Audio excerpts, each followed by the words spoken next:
The historical Black Police Precinct, Courthouse, and Museum in Overtown, Miami. Founded in 1950 as both a police station and municipal court for African American officers and residents under Jim Crow segregation. This building is unique, not only in Miami but across the entire U.S., as the only known structure designed specifically to house a separate precinct and courthouse for Black law enforcement and judicial services. Today, the building serves as a museum dedicated to preserving the stories of those who served within its walls, preserving artifacts, archival images, oral histories, and personal narratives from the 1940s to the 1960s. It stands as a powerful testament to resilience and community during a pivotal era in Miami's history. Join us in this intimate conversation with the Executive Director, Terrance Cribbs-Lorrant.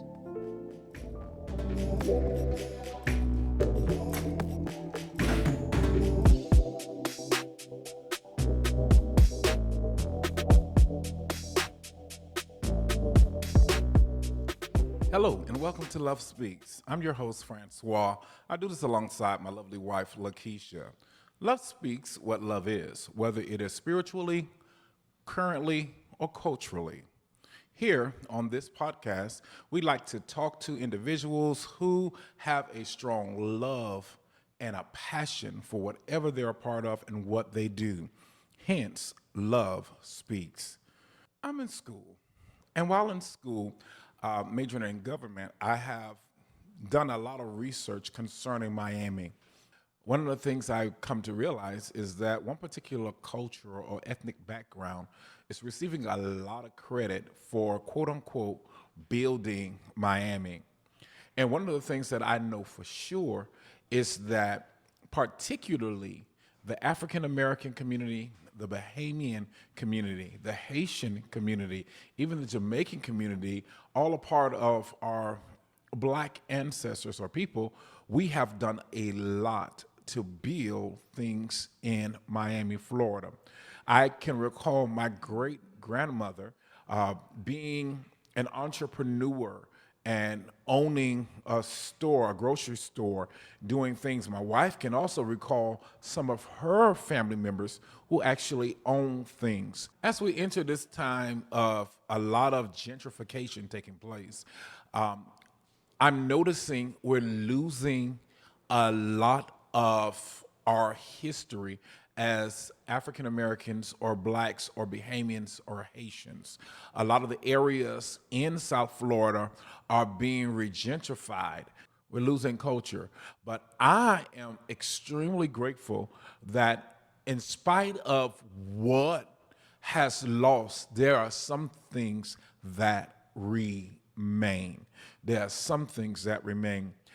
We are on location at one of the only, not one of, the only one of its kind in the entire nation.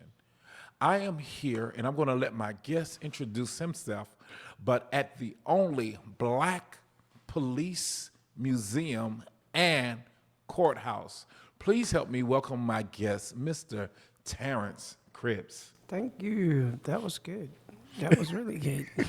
Thank you so much. Now, you are the executive director? Yeah, I'm the executive director and cultural curator here at the City of Miami Black Police Precinct and Courthouse Museum. And it is, you're right, the only one in the nation. What's the history of this building, this location, and the work that it has done? So this institution was established, it goes actually as far back as promises that were not kept. There was a desire for those whites who had come down, many of them had come down for the northern area, working on the railroad, Henry Flagler we might know about. And they came down, they decided they wanted to incorporate the city, but there weren't enough white men who cared enough to incorporate the city. And so the few white men that were around that were interested in it decided they were going to go to the Black community at that time So we're looking at around the 1800s, so the late 1800s. Blacks did not have the right to vote. And so they said, listen, we will give you the right to vote if you would vote for the city to become chartered as the city of Miami.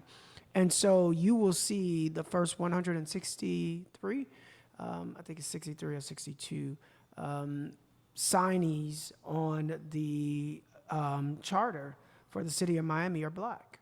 So that was a promise that we would charter if you give us the vote. And there were another layer of amenities that they would do for blacks, because these blacks had, desires too. And one of them was to have equal justice under the law. At that time, we were living under the Jim Crow laws. Well, by that time, so by 1896, the city was chartered and they didn't keep their promise. And so we didn't see actual law enforcement or blacks in uniforms until 1944. And that's when we see what you'll see in this institution as what we call the first five. So most people like to associate the first five with, the first five on the basketball team. So they're pretty much like the first five on the court. And they were joined by 1950 with Judge Lawson Thomas, who was the first black judge in Miami. Wow. Not the South, because there was a judge in Key West who was disbarred, but Judge Lawson was the first in Miami who was appointed. So he was appointed at that time. Wow. And so our history cannot be erased. It cannot. We have to, one of the things I just firmly believe is that we embrace our history. We don't try to erase it because it all wasn't as pleasing. And so as you stated, that it is amazing to me how black people have been used over the years within our government, where we won't give you the right to vote necessarily, but then we'll give you the right to vote if it's beneficial toward us. I mean, I think that's been government overall. That's anybody that's in leadership that wants to remain in power. And so, but I'm appreciative also of those that choose not to be settled in this and get out here and what we call campaign against these erasures of history and making sure that our history is remembered and practiced, right? History is actually something you must practice. You must practice and learn from it. So they say history repeats itself, and typically when they use that phrase, they're referring to somewhat of the negative that's associated to it. And I always say that history repeats itself only under the conditions that you don't learn from it. And so it is imperative that we learn from the things that, as a people, as a humanity, that we did right and things that we didn't do right, so that we don't end up repeating them. Unfortunately, because of the lack of knowledge and because of the lack of awareness around history and what has been done, a lot of things get repeated or a lot of things get drawn out. Or people assume that they are the ones that invented it. And they weren't. It was already here. Somebody has set a foundation, and more than likely that foundation was set by blacks and the natives that were here. Absolutely. And I 1000% agree with you. And this building, this place, is a prime example of things that were done right. Yeah, absolutely. I will say that it has been a fight to keep it. It was not the initial intent to preserve this building, but due to activism of those retired law enforcement officers in 2000 and 2001, one of which just happens to be Dr. Ingram, Bob Ingram, George, Ingram. So Dr. Ingram was someone who was a law enforcement officer. He also went on to become the mayor of Opelika. Absolutely. He was a school board member, but he was a trailblazer in the context that the current city of Miami police patch that they wear today, he designed in 1961. Although he wasn't given credit, his white supervisor took credit. But because he kept his draft and other black officers saw him doing the sketch and was willing to speak up and speak out, it was back bestowed on him that he was the one that designed the patch that the current city of Miami, the emblem and the logo that the city of Miami law enforcement officers use today.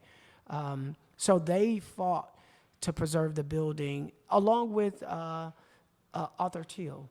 Yes. So Arthur Teal was as commissioner at that time. And so when these group of retired law enforcement officers came into this meeting wanting to preserve the building, in fact, they had already given the building away to be slated, turned into a parking lot.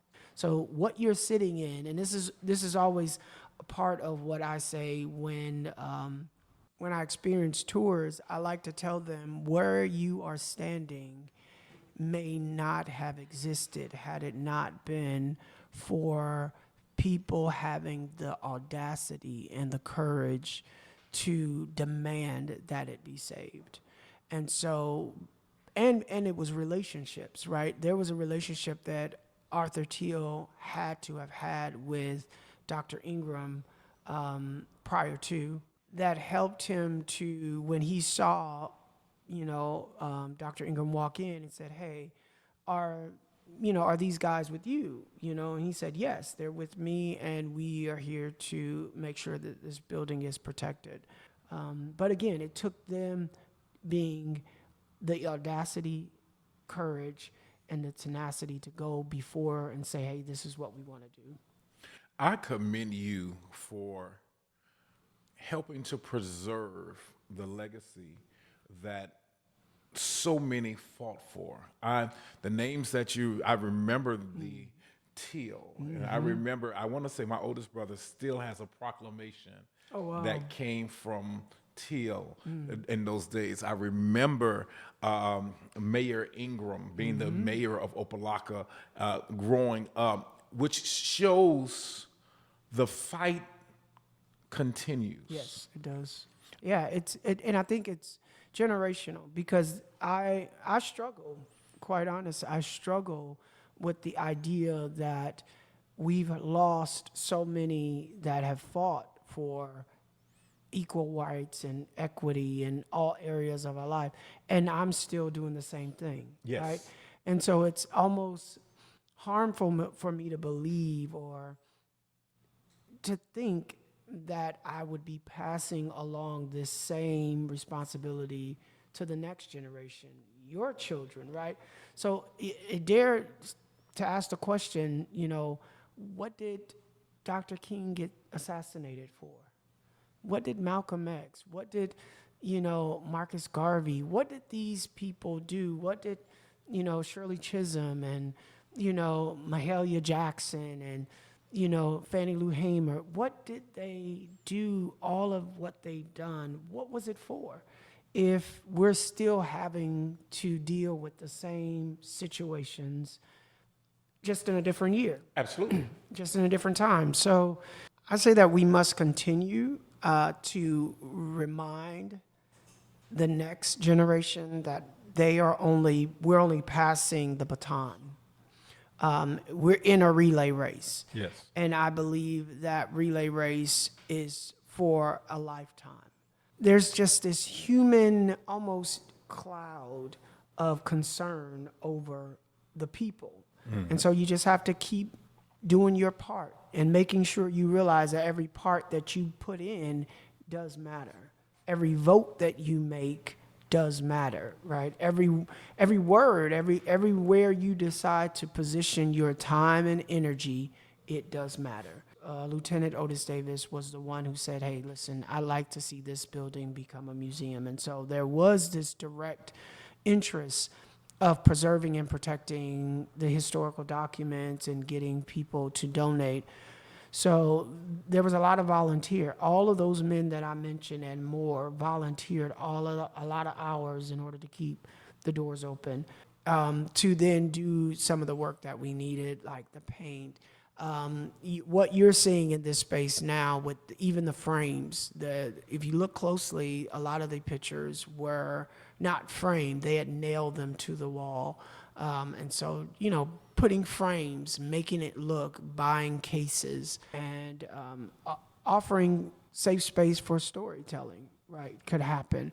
And so we're in a very strong plea to the community because 1944 wasn't that long ago. And so we know there are still a lot of people who are alive. Unfortunately, Overtown suffered a catastrophe under urban renewal. Absolutely. And so they brought this highway, which is the 95 and the 395, right through this neighborhood and decimated over 40,000 relocated family members. And so a lot of the Overtown community, or what was known as the Harlem of the South, we're asking them to share their stories. What was it like to have black officers, people who look like you, patrolling and protecting your community? Yes. Right? Seeing people as people. Right behind us, directly right behind us. So they were smart enough to say, okay, we're going to let you all become patrolmen, not police officers, because we don't want you to be called police officers. We're not going to pay you the same amount. We're going to give you less than the white folk officers, and you can't arrest whites, right, unless you see them do the crime in front of you. If there was a suspicion of a white person engaging in a crime, they had to call for a white officer to come and detain that person. Oftentimes that white person would just leave. And so they gave them bikes. So they didn't even receive cars. And so they would have to put their suspects on the handlebars and ride them into here. Wow. Now, the Negro District also spanned all the way to Coconut Grove. So there was Coconut Grove all the way up to the Liberty, Brownsville area. But they would, that and hike or hitch rides to bring blacks into this precinct if they were being arrested. So we're have a call out for people to come and share what that looked like. What did that feel like? We have an idea, Exactly. right? We have documents that say crime decreased 200% in the Negro community when they hired these black officers. There were a lot of reasons why I still believe in this institution, and why I put so much effort and energy and time into this institution. I was brought in 2017, and since I've been here, we've done our very best to bring on board new staff members. We call them team members. To build out our social media, so you can find us on Instagram, you can find us on Facebook. So we've done because the work that we do here, you won't know it's being done if you don't see it. And the way people see and experience their news is through social media. You're absolutely right. Because for the longest, I didn't know as much about this place. When I drive on I-95, I can see, but it's like, is it a operational building or is that just something that's is it a name tag? And so to know that this place is here, that really means a lot. So if you know about this stuff, contact this well-educated individual, the first director. We have a generation now who it's like, that's a long time ago. It doesn't matter. And they don't understand history. Like you said, it's repeating itself. So what do we need to do to create this hunger for this next generation? Making it relevant is key. And we've done that by making sure the community knows about the different laws. So we have this project that I implemented when I got here called Knowing the Law. Awareness plus education equals smarter choices. Say that again. Awareness plus education equals smarter choices. And that's our knowing the law. And knowing the law gives information about laws that are breaking, coming out, and getting rid of the jargon and really giving you the meat and potatoes of what that law and how it will impact the way you live, work, and play inside the community. So we want people to enjoy coming to Miami. We don't want you to come to Miami and get a record. The other thing that we want to use this space for right now, it's very contentious. It's very bad. environment where it comes to law enforcement. And people are forgetting that the men and women in those uniforms are human beings. They must go back home to their families. They have families. They're doing a job. And yes, there are some that have been deemed bad apples. And yes, there are those that don't need to be silent around those bad apples. And we need to be very intentional about helping our young children, especially, know how to interact with these law enforcement officers. And that's what my hope is, by elevating. So what do you do when you get stopped by the cops? What do you do if you feel like you're being unjustly treated? There are steps and ways to that. These things are not being taught in the classrooms anymore. And it's necessary to be on both ends of the spectrum. Yeah. To understand that we need our police officers. Our police officers, all of them aren't bad. Until this very day, all of them aren't bad. Mm-hmm. We have to respect their role to protect and serve. And that's one of the reasons why this place exists. Yes. To create that level of balance, especially for our culture. Mm-hmm. So now there's this thing of profanity law. There are a number of laws that were heard in the courtroom of Judge Lawson Thomas. All of them fell underneath what was known as misdemeanors, one of which just so happened to be profanity. And profanity was against the law. So there were a number of things like profanity. I will tell you that in doing the research and digging, we do shout out to the Miami Times, because a lot of the way we are able to see this history and talk about this history that happened in the courtroom particularly was because of a Miami Times reporter, Pius, who was assigned to the courtroom, and he created this column he called the Good Morning Judge column. That column literally gave us like a chronicle of cases that were heard in that courtroom. And the cases that were heard in that courtroom, we were able to go back into the archives of the Miami Times and pull them out. And what we discovered is even Judge Thomas and Judge Johnson would give unjust or unfair amounts of penalties to women. So we still saw a injustice occurring even within our community. And I think that's important for me to say, because I feel like sometimes we believe if black people get the power, then we will still do right by all people. And we got to know we're talking about humans. Absolutely. And humans tend to want to gravitate to who has the power and how that power is being used. So we were able to uncover that. And that's something to be said. Women still were the last to get the right to vote. Women still don't have equal pay in many cases. You, even in this corridor or this roll call area, you will not see any women on the pictures, because women did not come into law enforcement or be allowed to become law enforcement officers until later on after the 1960s. So, and it's amazing that you say that, because even in our current climate, just a little while ago,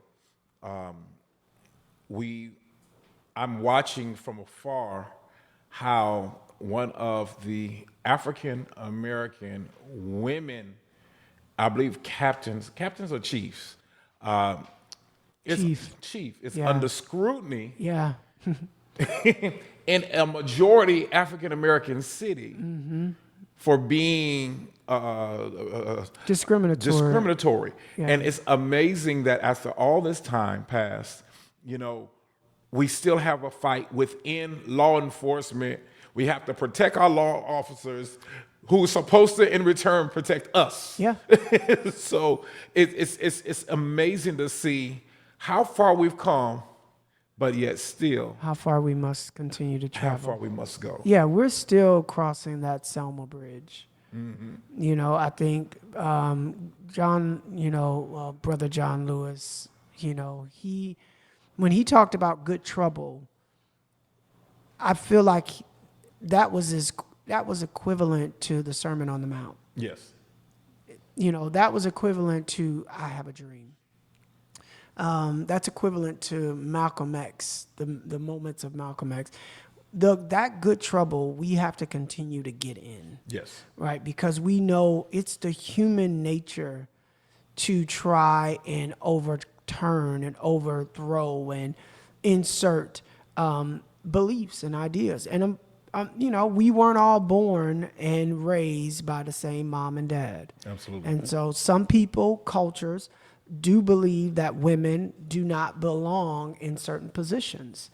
And that will show up in various ways. The biases that we carry, we don't always know them, which is why one of the other programs that I made sure that I implemented when I came to this role was to outline what implicit biases are. The unconscious, things that we don't know that are sitting in us and how we respond unconsciously.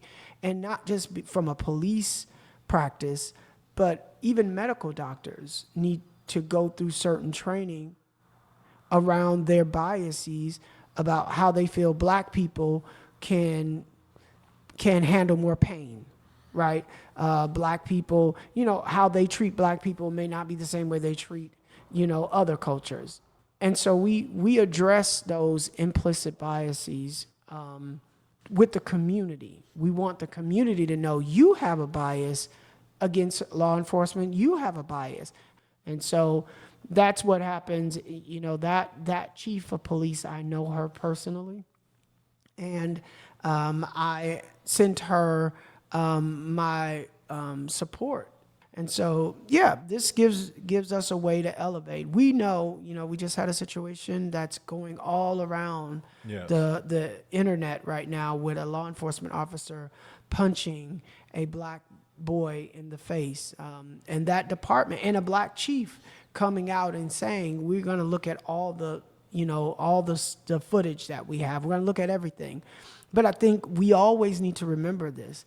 You're dealing with humans. Yes. And although you're trained to do the right thing, although you're trained to say the right things, in that humanist moment and that adrenaline and knowing that you have the power to do whatever you want to do with little repercussion, it's always going to be somebody that's going to act out of that. Mm-hmm. And not remember that training. We're not dealing with robots. Absolutely. And maybe we will be eventually. Maybe all law enforcement officers will turn into robots. And then we'll have to worry about who's the programmer. Absolutely. Which AI system are they using? Mm-hmm. So, and that's going to be the relevancy of this institution, I think, for the next. If you had to ask me, what is the next generation's responsibility? Turning this institution into a AI-generated or technology-advanced way of disseminating this history and ensuring it applies to that generation. This is a magnificent facility, very magnificent facility. I encourage all of every ethnicity to understand this place, to visit this place, the tours of this place. $5. $5 for kids. That's not bad. $5 for kids, $10 for adults, $5 for senior citizens. And we do Tuesday through Saturday from 10:30 until 3:30 is our last guided tour.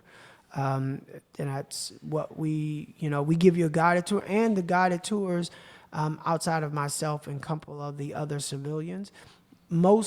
90% of all the guided tours, if you walk in, are being conducted by either retired officers or reserve officers.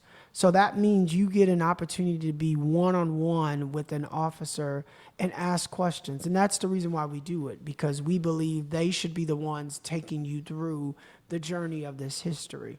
Exactly. So that's not bad. Any other museum in the city is going to cost you way more. Way more. And does not have the same amount of weight and history that this has. So now I do have this great backdrop right here. We have this great backdrop. You all picked this backdrop. This was not my choice. I wanted to put us in the courtroom.